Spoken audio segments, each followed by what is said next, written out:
Well, why study ego states? Number one, it helps you become aware of yourself and how you make decisions. For instance, has anyone here ever purchased something from their child ego state only to find out the next day when you go to your parent ego state, you're not very happy because you realize you spent too much, it isn't practical, you shouldn't have done it. Well, when we study ego states, it helps us understand ourselves well. We get to understand if we're having a good balance of our parent, adult, and child. Are we spending too much time in our parent, those should messages, you must, you have to, ought to? Are we balancing that out with enough child ego state, enough playtime, enough time to kind of refresh and relax and enjoy life?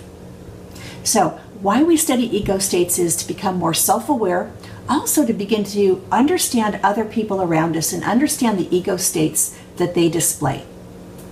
The story that I use here is from one of our TA trainers, and she's a nurse, and she said, you know, when I work in the hospital and nurses would come out of a patient's room, she says, so many times I heard them say, oh, she's crazy.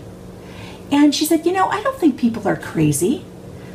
But when I learned TA, I realized sometimes patients are in their scared, adapted child, or perhaps they're in their critical, fault-finding parent.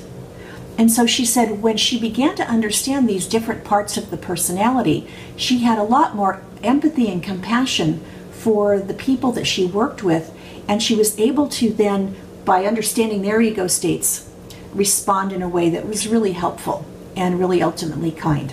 So, studying ego states can really help you understand yourself and others.